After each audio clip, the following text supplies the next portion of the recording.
review of last week's episode and this week's TESOL topic. Next on Hopewell TESOL. Let's go!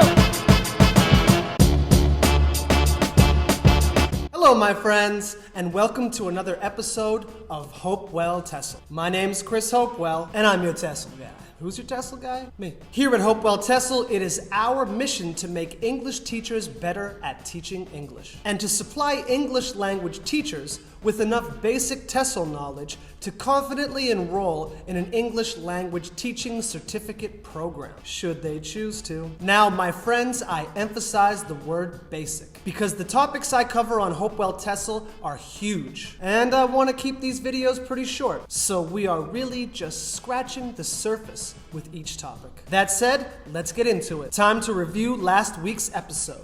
Last week, we talked about the characteristics of adult language learners, or Malcolm Knowles' 6 characteristics of adult learners. A quick recap. Exciting. Sounds good. Adult learners are autonomous and self-directed. Adult learners are actively involved in the learning process, and they assume responsibility for their own choices. Adult learners utilize knowledge and life experience. Adult students connect their past experience to their current knowledge base when doing activities. Adult learners are goal-oriented. Adult learners are motivated by specific life concerns. So it helps if the class is relevant to what they're focusing on in their real lives. And this means that learning outcomes should be clearly identified. And adult learning is relevancy-oriented. Adult students need to relate assigned tasks to their own personal goals. Adult learners highlight practicality, so what teachers teach in class has to be usable, practical, helpful, and relatable to their students. Adult learning encourages collaboration. Adult learners do better when they work in a collaborative environment, and often like to be seen by their teachers as colleagues or equals. Okay, so what's today's TESOL topic? Today's TESOL topic is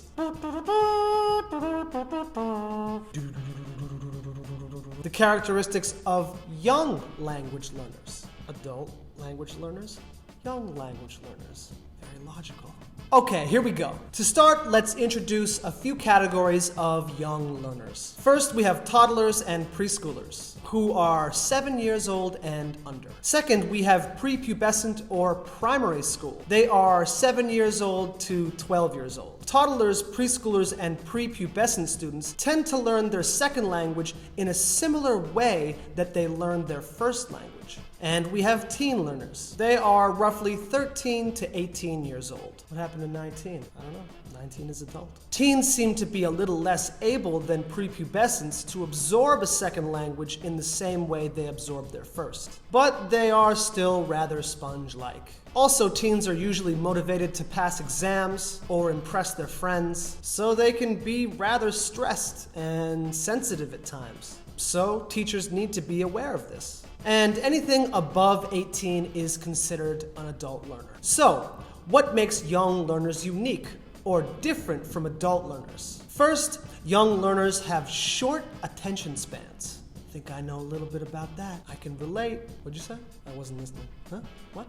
They get bored quickly, so they need variety. A variety of activities, each activity being roughly 10 minutes or less. A variety of organizational situations, like seating and turn-taking. A variety of pace, fast-moving activities, slow-moving activities. And a variety of teacher voices, fast, slow, funny, or serious. Second, young learners are usually less shy than adult learners. So they are willing to put themselves out there. They are less self-conscious, not really as worried about looking bad as adults usually are. Third, young learners love praise. Who doesn't? Who doesn't love a little praise? Good job. Thanks.